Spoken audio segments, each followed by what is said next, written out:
What it do?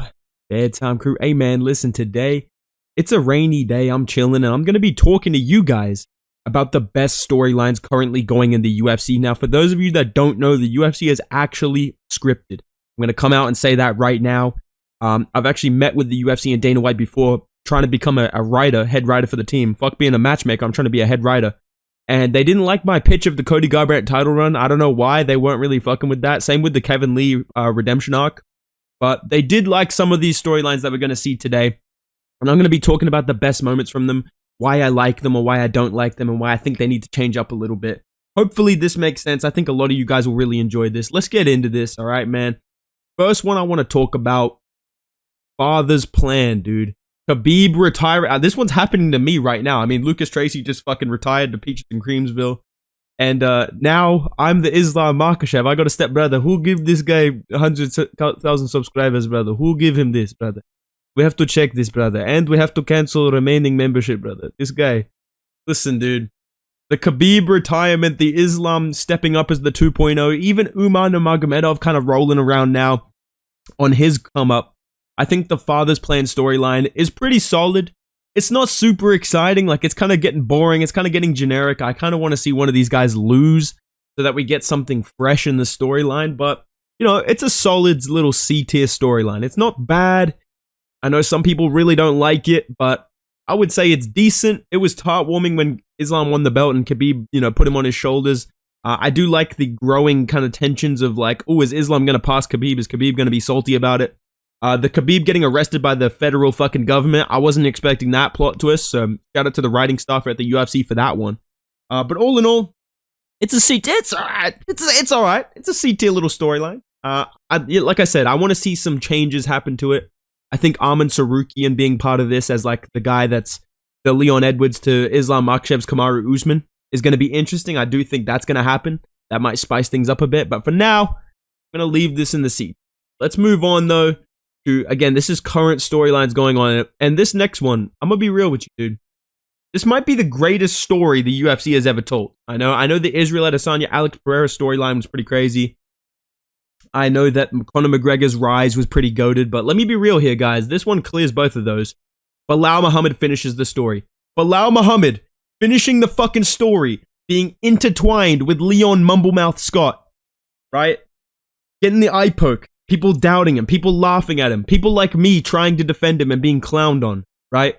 And Bilal Muhammad, against all fucking odds, continues the win streak, matches Leon Edwards' win streak to get a title shot, beats all the top contenders, avenges his losses, and finally picks up Leon Mumblemouth Scott, dunks him on his head like a fucking Oreo in a glass of milk, and wins the belt in the UK. I mean, you literally can't write this shit, dude. You cannot fucking write this shit, man. I just think that this shit was so poetic, and I tried to say it for so long. I tried to be like, dude, look at the fact that Leon Edwards got booed by all the fans. They thought he was boring as fuck. They didn't want to give him a title shot. He was on a win streak. Now he's become everything that we hated about Kamaru Usman, even though Usman was way better than Leon as a champion. I think it was so poetic watching Leon Edwards become this inactive, boring champion when all we wanted was to see him get a title shot because he deserved it. And people were rooting against Bilal even though he fucking took that spot. So to see him actually beat Leon and prove himself right, and, you know, bro, I beat him in the striking and the grappling, the wrestling. Bro, I'm literally better than GSP now. Ha ha ha, what an idiot. Look at me now. You know, who's laughing now? Look at me now. Headshot dead. You know, it was just such a great moment. I'm going to be talking about that more later this week. I got a video coming about that. But yeah, Bilal Muhammad finishing the story. A-tier storyline, borderline S-tier, but because it's completed, it's not as hype for me now. You know, like the storyline's over. The arc has ended. So I'm going to put it in the A tier. It's a classic. But we're moving on now to a new storyline for Bilal. I'm excited to see what it is. Probably the double champ storyline, let's be real. Let's move on though. This one fucking hurts, dude. I'm gonna just talk about this one, and I'm gonna try to be as respectful as I can, but we need to change the Volk storyline immediately, because bro has been locked into the BJ Penn arc. Bro is on his BJ Penn fucking arc right now, dude. Why is this happening, man? Why is this fucking happening, dude? Dude, this is like the tragedy of Darth Plagueis the Wise, dude. The tragedy of Alexander the Bold, you know what I mean? Like, this guy was the king of the world, and I think almost how good he was fucked him over, dude. I think how good Alexander Volkanovski was is the reason that he had this downfall, because he was like, yeah, you know, I'm the top of God. I like to test myself, you know. I like to back myself. I'm going to throw myself in there against Islam, you know. And then he gets head kicked. And then he wants to turn right back around because in his prime, he could just do that. Like, we always got the feeling that in his prime, Volkanovski could fight literally whoever and put up a good fight. He could just turn around whenever and win a fight, right? He barely took damage in a lot of his great fights, you know? He had all the skills to be the pound-for-pound king of the UFC and retire as one of the greatest, if not the greatest of all time. And I think that was his downfall. And it's just tragic to see. I mean, it's one of the most poetic, tragic downfalls I've ever seen. I don't like watching it. And you can kind of see the cracks in the armor showing, which kind of adds a new layer to the character of Volkanovski. Like, you're seeing him kind of say things that we used to believe, but now we don't. Like, I'm sorry, but there was a time where I would have been like, you know what? Maybe Volk could beat Bilal. But now, no, dude. Absolutely fucking not. While I'm on the topic of tragic downfalls, I'm just going to throw this in here as well. Yeah, the Tony Ferguson downfall, dude. The Tony Ferguson down... His agent must have had some bad negotiations with the script team at the UFC, because this dude is on the worst fucking downfall I've ever seen. Bro must have been reading the script for 2023 to 2024, like, oh, shit. Are you guys sure you want to do this story? You know what I mean, dude? Fuck, man. Seeing Tony Ferguson fight is like seeing your favorite character in a TV show get an episode named after them, dude. You just know they're fucking cooked, dude. You know, when your favorite side character starts getting a lot of fucking screen time, that's what it feels like watching Tony Ferguson fight week. You know what's coming. And I think the Michael Chiesa loss is the final nail in the coffin, because, you know, you can get away with losing to future champions like Charles Oliveira, Justin Gaethje, Paddy Pimblett, right? But when you lose to a guy like Michael Chiesa dominantly, just hang it up, brother. So, yeah, the Tony Ferguson downfall storyline. It's just sad, dude. It's just sad watching Khabib try and be nice to him. Like, he's fallen off that hard that Khabib doesn't even want to trash talk him. I remember when he first started losing, Khabib was like, brother, I talk about this all the time, brother. You cannot do weight cut twice, brother. You cannot have prime twice, brother. Now he's like genuinely trying to be nice to him. That's how bad he's fallen off. So, yeah, Tony Ferguson downfall. We're putting that in the detail. We don't like that shit. Let's move on to a more positive storyline. And it's in early stages. It's cooking up right now. We've planted a couple of fucking seeds, as Joey Diaz would say. We planted the fucking seeds, right? I'm going to be real with you guys, dude. The rebirth needs to happen. I'm putting the rebirth in the B tier. Now, why is it in the B tier? I'm glad you asked. Listen, right? What the rebirth is, right? It's the Eagle storyline, first and foremost, right? It's the redemption with the Tracy Cortez angle. But more importantly, about getting 50-45 by the new champion. Brian Ortega's rebirth needs to continue. I believe he's going to beat Diego Lopez. And I think that if we watch Brian Ortega beat Yair Rodriguez, who already beat him, and come back and have that rebirth moment where he rolls his ankle, he breaks his beak, he sharpens his fucking talons, dude. You know, Tracy Cortez downfall. You know bro is happy about that. If he beats Diego Lopez, which I think he will, and we get to see Brian Ortega versus Ilia Topuria, and he gets 50-45, he has to fulfill the fucking prophecy, dude. That's what you guys are forgetting. People that are picking Diego Lopez. You're not remembering the prophecy here, boys. The prophecy says the Eagle lives for 70 years. The Eagle will get a title shot every time there's a new champion. Max Holloway wins the belt. Bro, I got to get standing TKO'd. You know, it's part of the storyline. You know, Volkanovski wins the belt. Bro, I got to get completely fucking demolished and almost win the belt. But other than that, get 10-8'd every round. I'm saying Topuria wins the belt. I got to get fucking slumped, dude. Part of the storyline. When will you guys learn the scripted nature of the UFC? They're just repeating storylines. And I think that the rebirth is an ongoing one that's going to lead to him fighting Topuria for the belt. That's my prediction. If Topuria, of course, flukes a win over Max Holloway, which is probably not going to happen. But if it does, this Eagle storyline is going to be my next big interest in the UFC. All right, dude. I'm going to throw it in the B tier. It's developing, but it could end up being really good. I believe in it. All right. Let's move on, though, to one that we're going to see culminate or maybe take a big step this weekend. I'm very excited about it. I think it's going to gain some hype as the week goes on. Right now, it's a little bit quiet, but I think we're going to pick things up.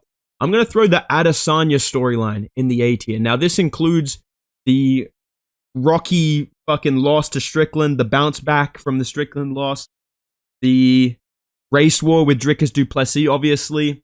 And I think we're seeing the makings of a great Adesanya story arc. You know what I mean? We had the fucking Vittori beef, of course. Was that even a fucking question, bro? You know what I mean? We had the legendary Alex Pereira storyline. And now we're in the arc where he's bouncing back like a trampoline. Trust, like I'm Big Sean. Trust, I took an L, but I'm going to bounce back.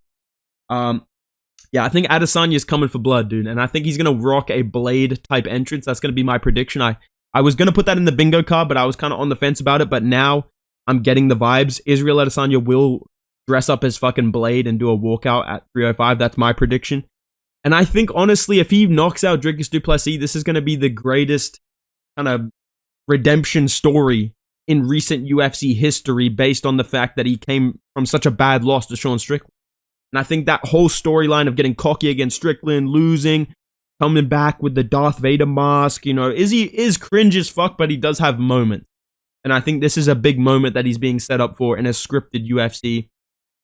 I have a feeling that it's going to be like a Israel. Oh, you must have forgot. That's the type of moment we're getting, dude. Just accept it. The race war storyline's going to pay off. And I think it's going to be pretty exciting to watch as it happens. I'm going to put that shit in the 8. I think the UFC is cooking right now. As much as I don't like Izzy, I'm going to be honest. I think it's going to be a crazy storyline. And I just can't see a world where he has this huge beef with Dricus over race and just how the world works and shit like that. I just can't see a world where he loses in that storyline. Like, I just feel, I don't know about you guys. I just feel like it's so scripted for Izzy to fucking beat Dricus somehow and be like, see guys, I told you, I'm the real African. I spilled some African blood tonight. Shout out to my brother. Like, I just feel like he's going to have some sort of last laugh type moment. Even though most of us don't really want Izzy to be champion again, I think that's going to happen. So, yeah, I'm going to put Izzy in the A tier. I've got a couple of left. Some of them are kind of disappointing, but then I've got the one in S tier that I'm most excited about, most intrigued by, most invested in. Before I get to that, I'm going to throw the Michael Chandler, how do I word this? The Michael Chandler getting Ian Garried storyline, where this guy is just losing his fucking mind. It's like watching a psychological thriller right now, watching Michael Chandler's life unfold. This guy is filming videos in the fucking woods. Hey fam, it's 12:47 p.m. I'm walking in the woods and I'm thinking about how grateful I am for my life, Conor McGregor just texted me, he said, see you in December, and I was thinking about the story of David pushing a rock up the hill. And Goliath is at the top of the hill, and he's pushing the rock up the hill, and he's going to the top, and he laces up his sandals, and he keeps pushing, but the rock keeps falling down. You know what I mean? Michael Chandler's just fucking rambling, and he's losing his mind, he's losing his sanity, he's growing these insane fucking beard out, he's showing up to pay-per-views, and he's not even, like, invited to. Like, he said he had a contractual obligation to go to 303. Brother, you have zero fucking obligations to go anywhere, dude. You're not fighting until 2025, and you're not fighting Conor. So I think the Michael Chandler downfall, the Michael Chandler Nightcrawler storyline, bro, if this guy gets one more cancelled fight with McGregor, close the schools, don't come to school on Monday, this guy's going to be fucking crashing out. I think if we see a Michael Chandler crash out, or a Michael Chandler heel turn, I might put this up in the B or the C tier, because that would be entertaining as fuck. Like, he just gets on, fuck this, Jalen Turner, you're next, see you at the top. I think that would be kind of cool if he turns it into that, like he goes full Drew Dober, but otherwise, man, Michael Chandler's fucking storyline is pretty depressing. It's like I said, dude. It's pretty fucking depressing, dude. It's like watching it's like watching Schindler's List, watching Michael Chandler try and get this McGregor fight, dude. I'm gonna throw this dude in the D tier. Let's move on, though, to another one that's actually really sad to see, but it could go somewhere interesting. This is just a personal one. I think the Sean Strickland heel turn is happening right now. Now, for those of you that don't know what a heel turn is, don't lie, you know what it is. Sean Strickland was very beloved when he beat Israel Adesanya. I think most people were kind of rooting for him against Dricus until he cried on the podcast with Theo. Dude, here's the fucking thing, dude. I just got a lot of fucking trauma, dude. Hold on, dude. I gotta fucking unpack this, dude. I saw a meme of like Sean Strickland crying, and it was like me when she tells me her plant died and I'm trying to hit. Like, oh, fuck, dude. Hold on. We gotta process this, dude. Oh, fuck. Ah, fuck. So, shout out to Sean Strickland for that, dude. But I feel like people hate Sean Strickland now. And I kind of get it. Now, listen, you guys know me. I'm a Strickland fan. I like him better than Dricus and Izzy just because I think that he's, there was a time where he was more active. He was more down to earth. He was more real. But now you're seeing people kind of turn on him because Whitaker is asking for Chimaev. Whitaker is fighting Alaskarov. Whitaker is trying to be the backup for 305. And Strickland is trying to sit on a title shot. You know what I mean? He's saying, oh, I deserve it. I earned it. I earned this. Whitaker beat an unranked Dagestani guy, even though he did the same thing to get a title shot. He beat Abus Magomedov, right? So I feel like the Sean Strickland heel turn slowly happening, and Chris Curtis breaking up with him. I mean, we're getting a really deep kind of character arc for Sean Strickland here, where we might end up with like evil Sean Strickland. You know, I could see a weird. I don't think this is accurate, but I do see low-key think there's a possibility where Sean Strickland ends up as the champion again. Like, it maybe Izzy beats Strickus and we get Strickland versus Izzy 2, and Strickland beats Izzy, and then Strickland's like the villain and Whitaker is the hero that has to beat Strickland for the belt. I can definitely see a storyline like that taking place in the UFC. So I think this Sean Strickland heel turn has potential, but it's kind of going under the radar right now because there's still these glazers online that are just going to dick ride Sean Strickland and defend him and just be like, yeah, dude, for you fucking guys, and believe that he's, you know, coming to war and not to just jab for 5 minutes around. But, you know, it is what it is, dude. I'm going to put Sean Strickland's heel turn in the C tier. I'd love to be wrong about that one, or I'd love to be completely right and see a full villain Sean Strickland against Robert Whitaker fighting for the belt. That would be kind of cool, right? I've got 2 more left, and one of them's going on in the heavyweight division. I'm going to be maybe a hot take here. I'm not super invested in this Tom Aspinall, you know, John Cena storyline, dude. I'm not super invested in this Tom Aspinall saving the heavyweight division storyline. Simply because I don't think John Jones is going to fight this dude, bruh. I just don't think John Jones and Dana White are going to let that happen. I do want to commend Dana White and John Jones on their villainous portrayals in this storyline. Like, Dana White is going all out to make people hate John Jones and build him up as this villain who's like protected by the UFC and like this evil, you know, pound for pound king of the UFC that's also got some like Diddy tendencies. I think they're building a great villain here to be torn down, but I don't think Stipe is going to do it. And I think once he beats Stipe, he's going to ride off into the sunset. You know, he's going to retire like Lucas Tracy just before somebody can knock him off his perch. And I think that, I'm not trying to diss Lucas. That was just a joke. I miss him so much already, dude. Fuck, man. I'm actually getting sad thinking about it. Let me move on, though, dude. With the Jones and Aspinall storyline, I think it is interesting, but I just don't think the fight's going to happen. So I can't be as excited or as invested as I would if it was going to happen. I would put it in the A tier. I'd put it in the S tier because every single MMA fan walking the earth that's not a fucking old head or just an idiot wants to see Tom Aspinall fight John Jones and beat him and finally end this fucking roid cheating, you know, Simpsons hit and run playing ass dude. Like, everybody wants to see Aspinall get rid of this fucking guy, but we're not going to. And we're going to just see Aspinall get promoted to the heavyweight champion. He's never going to give Jones his comeuppance. Dana White's never going to have to eat his words about saying Jones is the greatest of all time and the greatest right now, even though he's not even fucking top 5 pound for pound right now, in my opinion. I think Bilal Muhammad would beat... No, I'm just kidding. Okay, dude. But still, dude. We're never going to get to see Dana White get humbled by Tom Aspinall. We're never going to see John Jones get slumped and humbled by Tom Aspinall. So the best we're going to get is Tom Aspinall just getting promoted to the heavyweight title and just spending the next 5 years. You know, I'm very happy that I've just knocked out Francis Ngannou in about 30 seconds, but I'd love to fight Sergey Spivak next. You know, he had a great performance against Marcin Tybura. You know, I think that'd be a great title defense for me. That'd be a good challenge, you know. We didn't get to go very long last time, and I'd love to run it back, you know. That's the best we're getting. So Tom Aspinall's storyline, it's all right. It's all right. I'm putting in the B tier, dude. Last one to talk about. Man, this one is fucking personal to me, dog. This one means something to me, man. This one means something to me, bruh. Let me be real with you guys, dude. This Holloway redemption, avenging Volkanovski and Poirier storyline, I need this to fucking conclude properly, bro. I need a happy ending in this. Pause. Okay, dude? I need Max Holloway to finish the story, dude. Bilal Muhammad finished his story. We need Max Holloway to finish the story. The scenes when Max Holloway, who hasn't had the belt in 5 years, goes through this huge redemption of losing to Volkanovski. His career's in the drain. He bounces back. He builds himself up slowly. He KOs Korean Zombie. He goes up. He KOs Justin Gaethje after he just beat Dustin Poirier, which nobody, you know, except for a few people, really thought was going to happen, right? And now Ilia Topuria is this new villain of the UFC. He's a great villain. I'll give him that. Listen, dude. I don't like the guy. I have go-away heat for Ilia Topuria. I want to see Ilia Topuria just disappear. I don't give a fuck about watching him fight, except for if Max Holloway is going to slump him or 50-45 him, right? Which I don't think either of those is going to happen, by the way. I think Max is going to beat him by close decision, but it is what it is.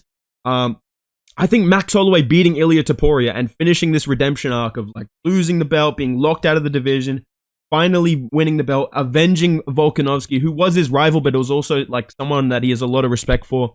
And they obviously have this kind of like bromance. Like, you could see Volk was so happy seeing Max Holloway beat Justin Gaethje, right? I just think that this storyline would be so fucking cool if it concluded with Max Holloway beating Ilia Topuria. And I feel like that's going to happen. I feel like we're going to get something nice in this sport for once, where Max Holloway finally gets the belt back after so long. Volkanovski's there in the crowd cheering him on, you know what I mean? I think that would be a badass fucking moment. But let me know down below, guys, what is your favorite storyline currently going on in the UFC? And what storylines do you think are going to materialize in the future? Obviously, the Bedtime MMA, you know, Lucas Tracy, this is for you. Like, Cleveland 2016 run right now is going to be a great storyline to look back on in a couple of years. But let me know what other ones you guys are looking forward to in the comments down below. And yeah, man, if you guys are enjoying the videos, drop a like, subscribe to the channel. I'm going to keep the videos as long as I can. I want to give you like 20 to 30 minute videos every day. I'm going to be uploading every day. I'm going to be doing a UFC 305 fight companion. I'm literally the most active YouTuber on YouTube right now. I beat these guys in the uploads, in the thumbnails, in the descriptions, everywhere, dude. So yeah, subscribe for more of that shit. Drop a like on the video, comment your favorite storyline, and go follow me on Instagram and Twitter at Bedtime MMA. I will see you guys in the next video, man. Goodbye.